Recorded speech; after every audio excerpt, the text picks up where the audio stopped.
In the third year of my secret relationship with Justin, he suddenly announced his engagement. The bride wasn't me. Someone who knew the inside story stood up for me, but Justin laughed coldly.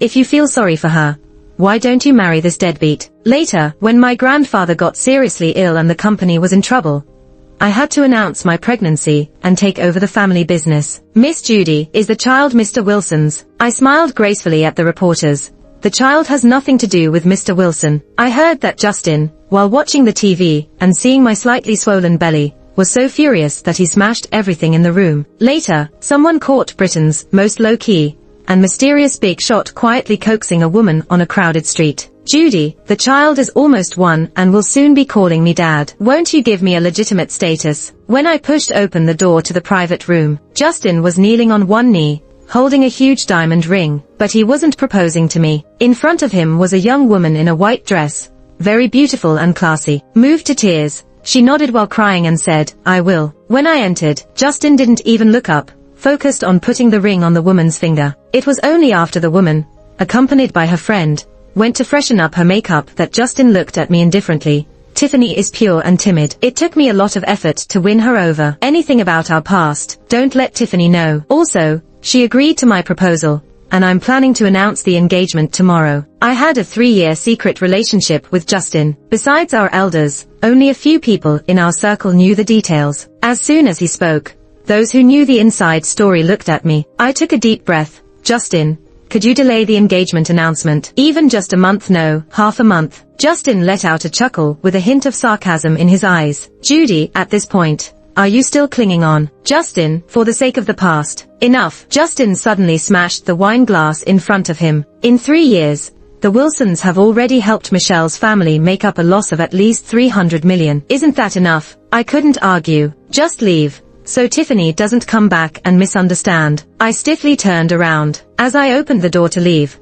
I heard Justin say to someone, if you feel sorry for her, why don't you marry this deadbeat? I couldn't help but laugh at myself. The Michelle family indeed fell into decline, especially after my parents passed away, and the company almost collapsed. But Justin seemed to forget that it was this very Michelle family that saved both his grandfathers and his life years ago. Yet he only harbored resentment towards the Michelle family for forcing their benevolence on him, and resented the idea of being forced to accept me by the Michelle family. Justin's engagement announcement quickly spread throughout the UK. My grandfather, already ill due to my parents' deaths, was so angry he ended up in the ICU. While I stayed with him in the hospital around the clock, my uncle stormed the company with his men. Previously, with the Wilsons around, they dared not act rashly. Now, with me as an orphan, they had no scruples. During a brief moment of my grandfather's consciousness, he gripped my hand and said just one thing. Judy, the company is your parents' life work. Even if it's destroyed, it can't fall into the hands of those greedy wolves. I couldn't help but cry, my eyes turning red.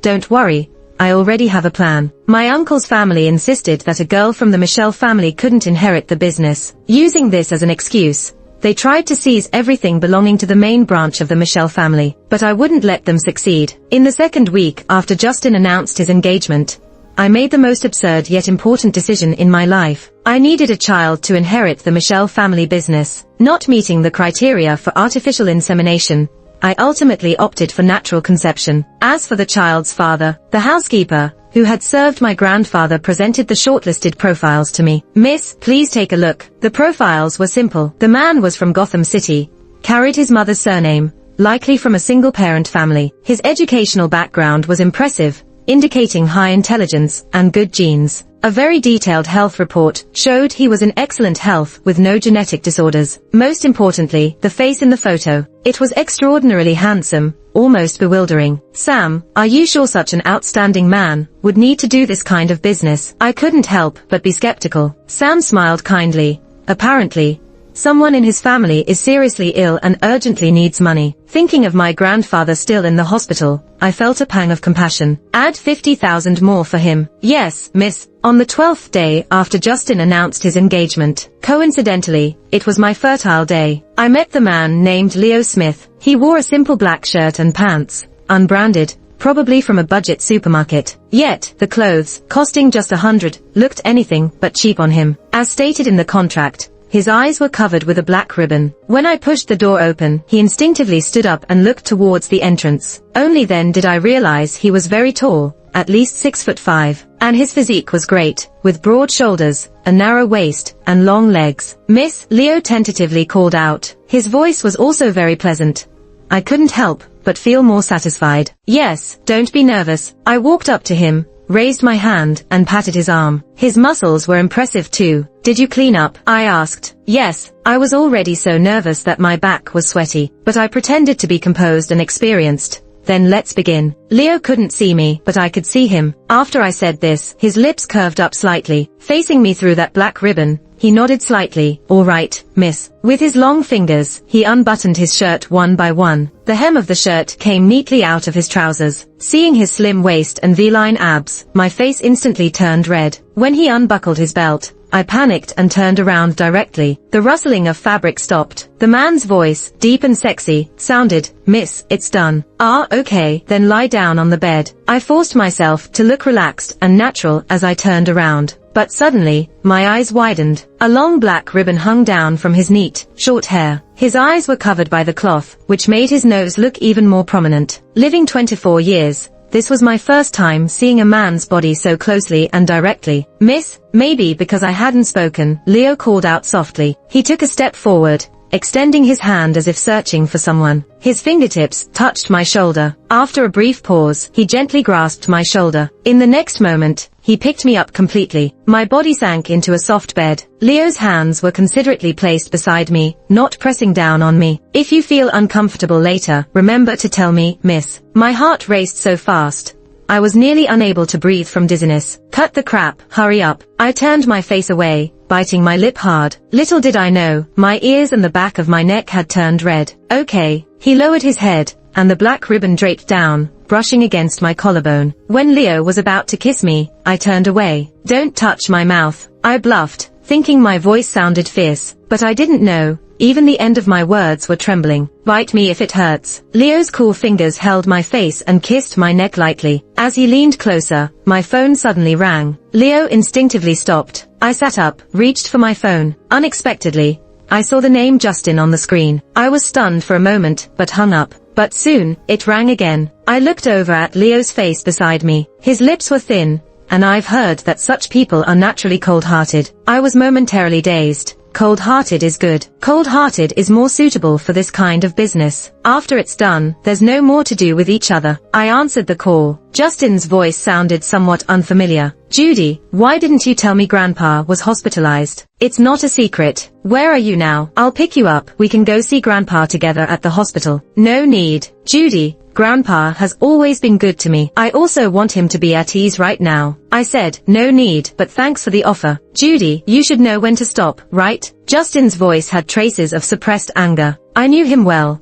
For someone as arrogant and proud as him to call and make up to me, it was rare. But, really, there's no need. After all, it's already too late. I clutched the phone, glancing at the man in front of me. I could feel the raging emotions he was holding back, suppressing. "Justin." Before I could finish, Leo suddenly spoke hoarsely. "Miss, can we continue now?" A scorching kiss fell on the corner of my lips again, and he, tense and ready, had already built up momentum. The phone slipped from my grasp and fell to the floor. I frowned, whimpered softly, "It hurts." Justin's voice broke in fragments. "Judy, who are you with?" The screen went dark. I opened my mouth and bit hard on Leo's forearm. He paused for a moment, then leaned down again, extraordinarily gentle yet firm. He kissed me on the lips. Instinctively, I wanted to push him away, but after the light kiss, there was a piercing pain like being stabbed through. Leo suddenly stopped. The ribbon that draped down from his eyebrows swayed gently beside my neck. I cried in pain, my fingertips unconsciously digging deep into the flesh of his arm. His large hand that had been holding my waist loosened at some point. He held me in his arms completely. The messy hair clinging to my face was brushed away by his long fingers. Scorching, yet tender kisses fell again. As I gradually adapted, lost in hazy thoughts, he once again pinned me beneath him. I lost consciousness briefly in the middle, so I didn't know. Leo removed the ribbon covering his eyes at that moment. In the dimly lit bedroom, he gazed at my face, kissing my brow down inch by inch. When I opened my eyes the next day,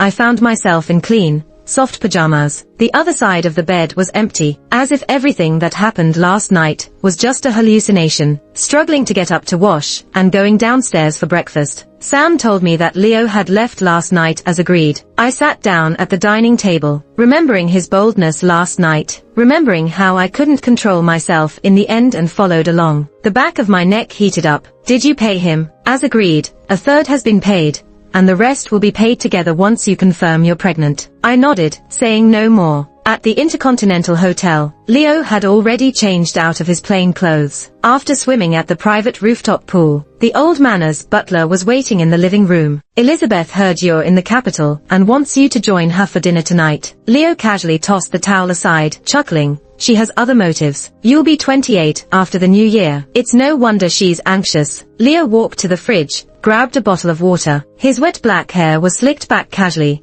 revealing a broad forehead and strong eyebrows. No need to rush. In a while, she might even become a grandmother. Leo took a sip of water, teasing the butler who had watched him grow up. The butler was startled. My dear young master, you can't be that reckless. Our two families only have you. The future young master or young miss will be more precious than gold. We can't handle it so lightly. The future wife should be married with proper ceremony. Of course, I know that. Leo sat down on the sofa, eyes dropping to the clear, bite mark on his left forearm. Thinking of that night, his eyes gradually softened. Things don't always go as planned. Day 3. My period was only 1 day late, but then it came as usual. When I came out of the bathroom, I sat on the couch, feeling a bit dejected. During this time, the turmoil outside had only gotten worse, and Grandpa had fallen into a deep coma. The doctors said he had at most a month left. I called Sam over. Get in touch with Leo. We'll try again next month. Yes, miss. I stood up and walked a few steps before stopping to look at Sam. Make sure you go over the rules with him again. If I didn't want to face another completely unfamiliar man,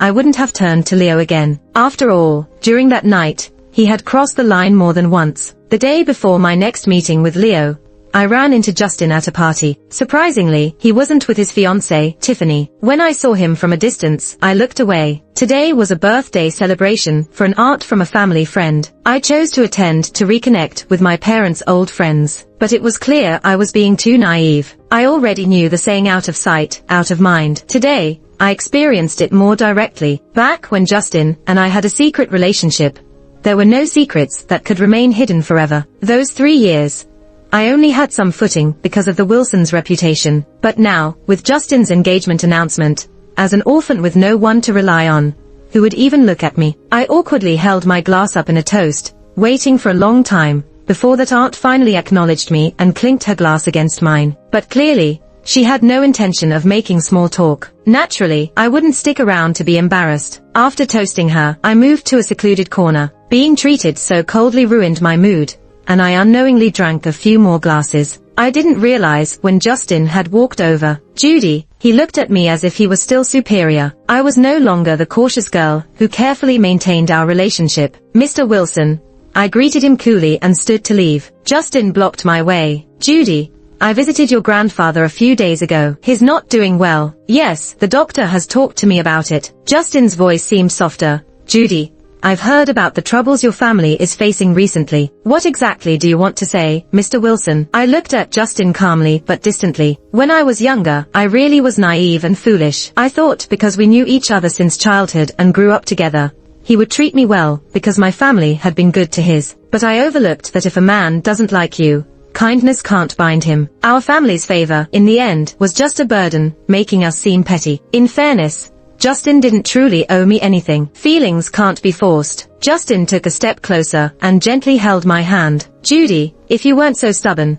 I wouldn't hesitate to help you. Help me? Yes, our lives were saved by your family after all. Justin chuckled. I've been waiting for you to give in these past few days. Judy, we've known each other for so many years. I wouldn't turn my back on you completely. Just tell me what you really want, Justin. I won't marry you, but we can maintain our previous relationship. I looked at Justin, somewhat surprised. After all, he had proposed to Tiffany that night with such sincerity, touching everyone's hearts. So it was all just an act. You already have a fiancé. So what, in our circles, who doesn't have their own side relationships? Justin looked at me smugly. Judy, with your family's current situation, you know what to choose. Being with me will only benefit you. Justin, I interrupted him with disgust. Before today, I didn't hate you at all. In fact, I was reflecting on how petty my family was for forcing you because of our past favors. But now, I don't think that way anymore. Judy, you are an outright scumbag. If my family knew the person they saved was an ingrate and a complete jerk,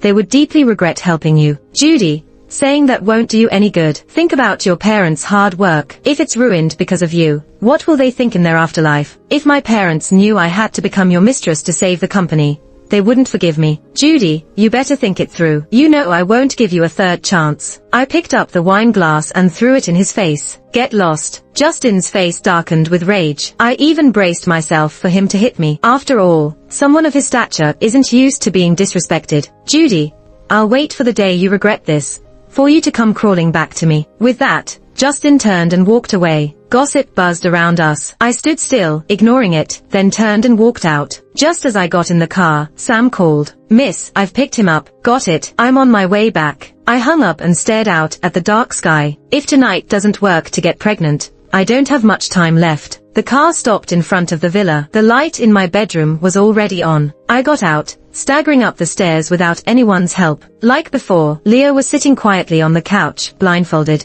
I opened the door and leaned against it, drunkenly studying him. I must have had a lot to drink tonight. My emotions were all over the place. Miss, Leo must have heard the door. He turned his face and looked at me through the silky ribbon. I walked towards him step by step, my gaze falling on his face and body. A faint, fresh scent of afterbath lingered in the air. His clothes clearly weren't his own, likely prepared by Sam. They were of obvious high quality, and suited him well. Leo stood up. He was a full head taller than me, especially now, as I had kicked off my high heels. Standing before him, I strangely felt a bit intimidated. I tiptoed slightly and grabbed his collar. Leo, who gave you permission to kiss me? Who allowed it? Miss, so you remember that I'm Miss, your benefactor. Leo seemed to chuckle lightly. Yes, Miss is right. I overstepped. Dare to do it again? No, I won't. I patted his face in satisfaction. You listened well. I like that, as long as Miss likes it. But, I released my grip and stepped back, looking him up and down. Aren't you incapable? Or why am I not pregnant? I saw Leo visibly flinch. I'll give you one last chance. If I'm still not pregnant this time, Leo. I patted his handsome face again. Miss will find someone else. If there were a medicine for regret in this world, that night,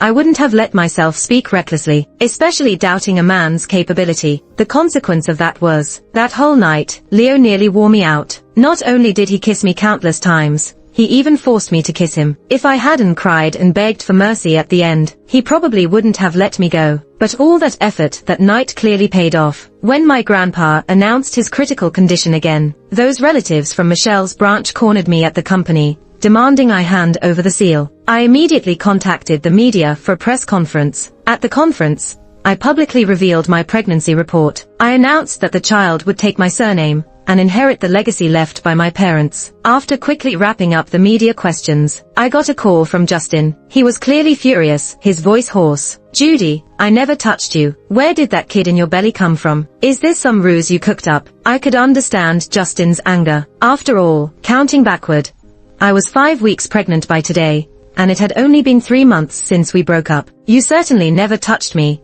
and I never said the kid's father was you. I stepped into the elevator, looking at myself in the mirror. Justin, we broke up a long time ago. Our matters no longer concern each other. From now on, please, don't call me again. Judy, are you really pregnant? Who's the father? Tell me. I didn't answer him. I hung up and deleted his contact right away. From now on, this would be my biggest secret. The man named Leo had already taken the money I gave him and returned to Gotham City. We would never meet again in this lifetime. In May of the following year, I gave birth to my eldest son, Steve. He didn't quite look like me, as I had expected. Sam said Steve's eyes and jawline looked just like Leo's. I looked at him, often feeling dazed. Back then, I blindfolded Leo to keep him from seeing my face, to keep him from knowing my identity. But Sam had seen him, so if Sam said so, it couldn't be false. So, this was what Leo's eyes and features looked like. Even with the blindfold on, it was clear he was quite handsome. And a man like him, once out of a tough spot, would definitely go far. Considering such a past, he'd want to forget it even more than I did. So, I didn't worry about him suddenly showing up to take the child, nor worry about ever seeing him again. But every time I looked at Steve, I couldn't help but think of those 2 nights. In this life, I might only have that one man, and only those 2 nights of joy. At Steve's full-month celebration, the low-profile, but mysterious Charles family from England sent valuable gifts. I was quite surprised. Even the once glorious Michelle family, or the still prominent Wilson family, couldn't even come close to them. Michelle's family and the Charles family had no connections, none at all. Why would the Charles family send such precious gifts? I was even more surprised when Elizabeth, in person, came to visit on Steve's 100th day, and she invited me for a small gathering 3 days later. I felt uneasy, but also puzzled inside. Elizabeth was a very gentle and kind elder. She seemed to have no ill intentions towards me, especially towards Steve. She seemed very fond of him. This visit, besides bringing me gifts, she prepared a generous 100-day gift for Steve. When she was leaving, Elizabeth hugged Steve, reluctant to let go, looking back at him several times. That made me even more suspicious. So when I went to the meeting 3 days later, I left Sam at home to watch over Steve. I only took my assistant and driver, and went to Elizabeth's private club. As soon as my car stopped, several people warmly came up to greet me. "Miss Judy, please come in. Madam has been waiting for you." "Yes, Madam told us to wait for your car outside." "Thanks." I smiled and walked towards the flower hall with them. Unexpectedly, I saw a dark grey Bentley slowly stopping in the distance. The driver hurriedly opened the door. A very tall man got out of the car. Through a row of flower trees, I could only vaguely see his side profile. Yet my heart inexplicably skipped a beat. Even my footsteps halted. I've never seen Leo in the daylight, or under bright lights. But, the minute I saw that silhouette, I felt an inexplicable familiarity. Yet, I couldn't help but deny it in my heart. Leo is from Gotham City. His mother is from Gotham City too. Sam picked him precisely because he wasn't British and lived far away in Gotham City. He wouldn't just appear in the UK out of the blue. But the UK isn't my personal territory, and I don't have the power to keep Leo away forever. It wouldn't be surprising if he came to the UK. But, could it be him? "Miss Judy," someone beside me called softly. I snapped back to reality and hurried to keep up with their steps. "Elizabeth has other guests today." The person in front of me smiled warmly. "Our young master just returned to the capital." As they spoke, they pointed to a Bentley. "That's the young master's car." So, the man from earlier was Elizabeth's only son. Elizabeth married into the Charles family far away in the UK from Gotham City. Naturally, her only son would bear the surname Charles. So, he wasn't Leo Smith. I let out a sigh of relief. But strangely, I felt a bit of an indescribable disappointment. This disappointment was almost laughable to me. Why was I feeling disappointed? Could it be that deep down, I was still hoping to see Leo? We were merely part of a transaction. After the deal was done, everything should have been cleanly cut off. Though I thought this, I still felt a bit dazed. As I entered the flower room, I heard some laughter inside. Elizabeth was likely talking with her son. Instinctively, I looked up, and there I met the eyes of the man. Eyes I'd never seen before. Yet, it seemed like I'd seen them countless times. My heart stopped for a moment. Even my thoughts seemed to freeze. "Miss Judy is here." Elizabeth stood up with a smile and walked over, taking my hand and sitting me down. She then instructed a servant to bring tea. "Leo, this is Miss Judy." Elizabeth looked at her son, then at me, her smile widening. "Miss Judy, this is my unsatisfactory son." "Miss Judy, I've heard so much about you." Leo walked over and extended his hand to me. My heart started pounding and gradually became violent. My mind remained blank, but a buzzing sound gradually filled my ears. I didn't respond politely, nor did I shake his hand. I even somewhat rudely looked at Elizabeth. "Elizabeth, what did you just call him?" Elizabeth seemed slightly surprised, but continued to smile. "His name, Leo Charles." I murmured the name, Leo Charles. I looked at the man in front of me. He had the same height as Leo. If I covered his eyes, only showing his nose and lips, my body suddenly swayed a little. "Miss Judy." Leo quickly held me steady. I pushed him away. I raised my hand and gently covered his eyes. Identical. Exactly the same. I remembered our first night together. I even thought that Leo's lips were a bit thin. It's said that men with such lips are heartless. But for me, heartlessness was good. Heartlessness was more fitting for this transaction. But if Leo Charles was Leo Smith, why did he deceive me? Clearly, he was a highborn young master born with a golden spoon. Yet he pretended to be a poor student, and even engaged in such an absurd transaction with me. Fine, even if it was for fun, for the thrill. After the deal was over, it should have ended completely. Why did he suddenly appear in front of me? Suddenly get involved in my and the child's life? By now, It seemed I understood why the Charles family sent gifts for the full month celebration, why Elizabeth personally visited when Steve was 100 days old, why she doted on Steve so much. Because they all knew Steve was Leo's child. They wanted to take my child away. When my hand fell from Leo's eyes, tears suddenly burst from me. Leo was obviously flustered. Judy. He instinctively reached out to help me wipe my tears, but I pushed his hand away. Sorry, I'm feeling unwell. I want to go back now. Miss Judy, you don't look well. Let Leo take you back. I wiped away the tears, looking at Leo in front of me. I couldn't help but laugh out loud. Leo, should I call you Leo Charles or Leo Smith? Judy. I didn't stay another second, grabbed my bag, and turned to leave. Elizabeth and Leo followed, but I didn't want to stop at all. Everything was too sudden, impossible to accept. I felt like a clown kept in the dark. Judy, can you let me say a few words? Leo grabbed my wrist. Without thinking, I shook it off. If I remember correctly, the contract stated clearly, after the deal, there should be no further ties between us. You took the money, you follow the agreement. Mr. Leo, it doesn't matter whether you're Leo Charles or Leo Smith. Our relationship ended completely last year. I don't care why you're suddenly standing in front of me now. I took a deep breath, gradually calming down.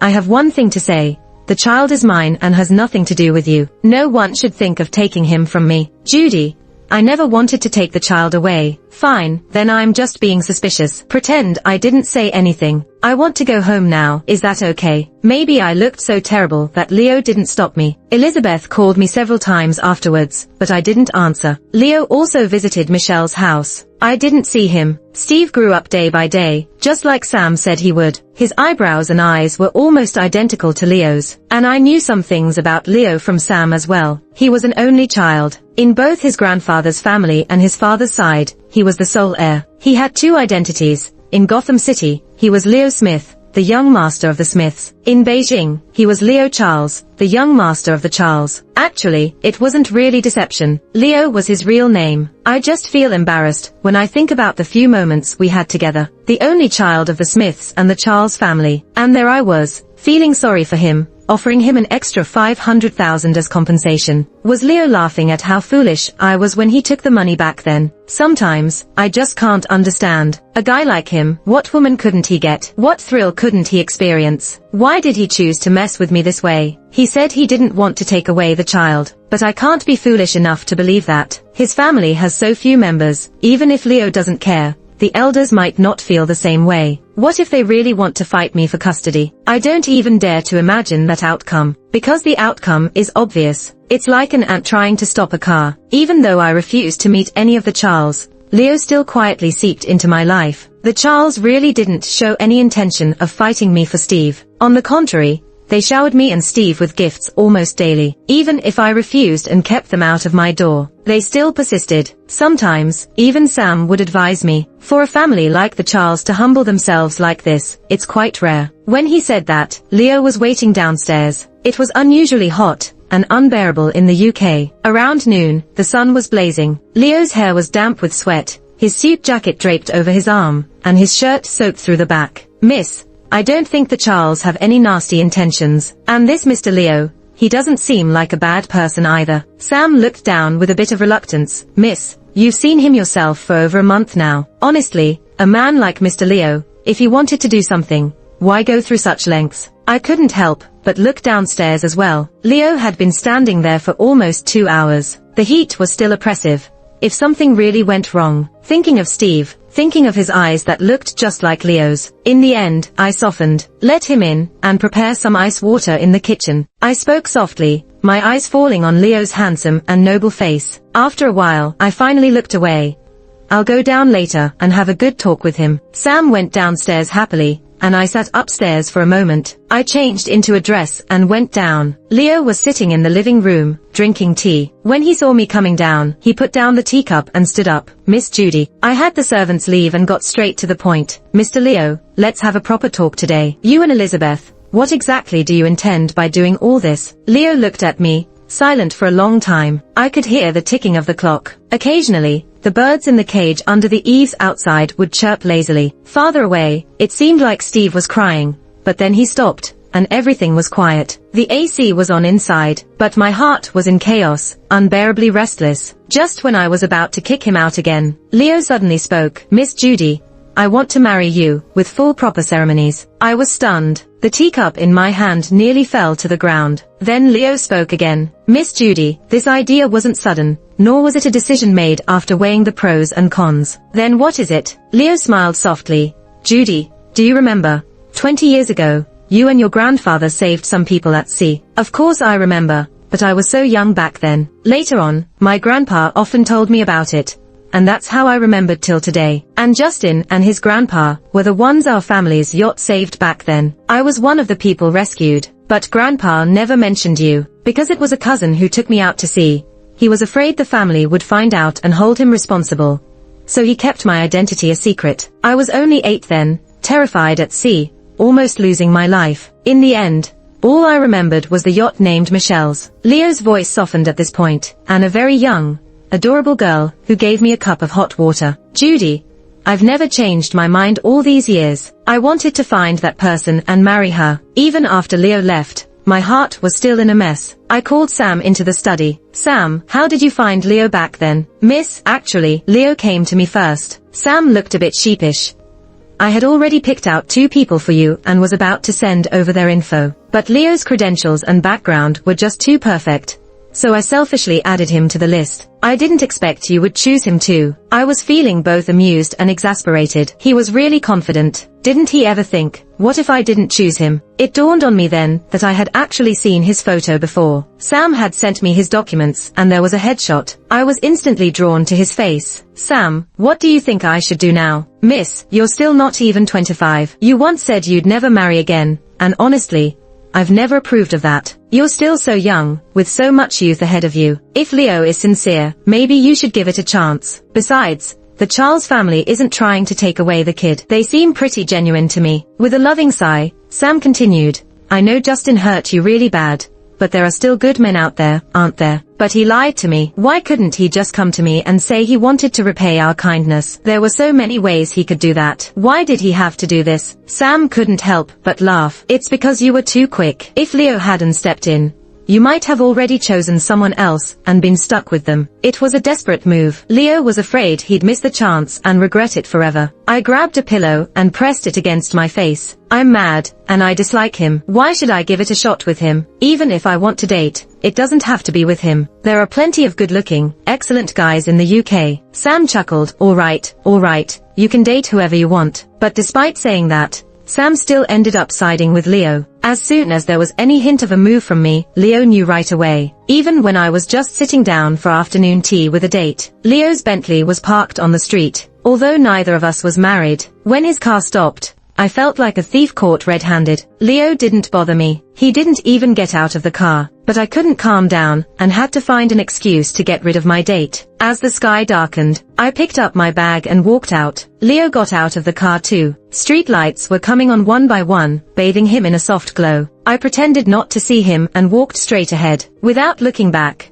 I knew he was following me. The green light came on, and as I was about to cross, Leo gently grabbed my wrist. A cyclist sped past me. Leo pulled me in front of him. Winter had come to England. He was wearing a dark navy coat, and he enveloped me in it. "Judy," he called my name softly. As the night breeze blew, he lifted his hand to smooth my messy hair. I noticed someone seemed to be taking pictures. These days, I had heard all sorts of rumors about the Charles family and Leo. He spent most of his time in Gotham City, and was very low-key and mysterious when in the UK. But he had been visiting my house too often lately, so much so that busybodies and paparazzi took notice. "Leo, it looks like someone is taking pictures." I tried to push him away, but Leo just let go of my wrist and wrapped an arm around my waist. "Judy," he tilted his head down and whispered in my ear, "Steve is almost 1. About to call me Dad. Don't you think it's time to give me a title?" Those photos and videos spread like wildfire in the UK. Some people were even trying to lip-read Leo in those clips to guess what he said to me. Even Justin came to visit Michelle's house. It was quite strange. Back when he loved Tiffany so much,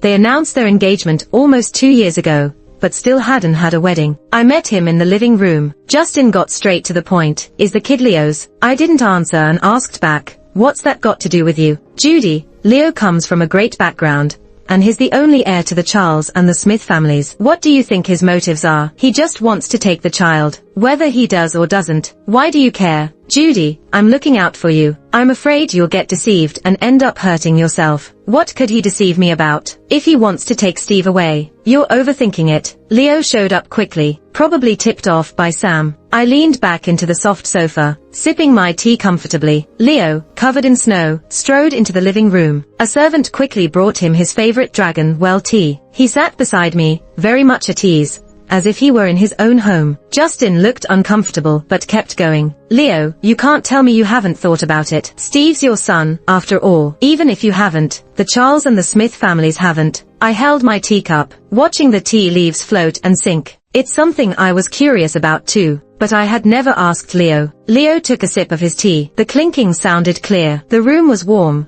but outside, snow was falling heavily. I put down my cup and looked out at the snow. Leo held my hand. Steve is always going to have his mother's surname. It won't change. When he said that, Justin looked shocked. Leo, can you really do it? I also couldn't help looking at him. Time will tell. It's easy to make promises.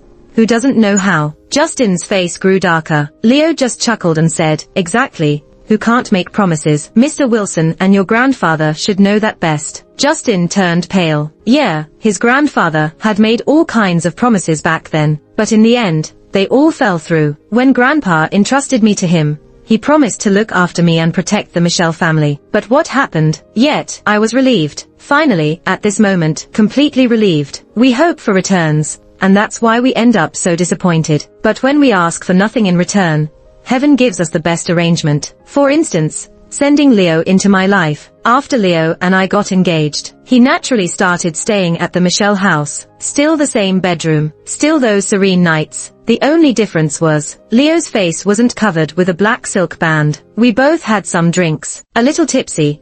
I pushed him onto the couch, and really looked at him for the first time. What are you thinking? Why you're doing this? How else can I repay you for saving my life? Marrying you seems like the obvious choice. I'm the one losing out by marrying you. Leo chuckled, holding me tight, his chin resting on my shoulder. Judy, it's my fault. Of course, it's your fault. You have no idea how much I hated you. And you have no idea how much I like you. Will you really let Steve take my last name? Of course. What if I never want to have kids after this? Then we won't. But you're the only child of the Charles and the Smith families. We have Steve, but he's mine. Does it matter? Leo lowered his head to kiss me. Isn't he also my child? Doesn't he have the blood of the Charles and the Smiths running through him? Few people can think so clearly. It just depends on what's important to each person. I couldn't help but laugh and held his face, just like that night, and asked him, did you take a shower? I did, young lady. Then, take off your clothes. He smiled with a twinkle in his eye, pulled me up to stand beside him, and then stood up himself. In the warm, spring-like house, Leo unbuttoned his shirt. He swiftly pulled out the shirt tails and then unbuckled his belt. But this time,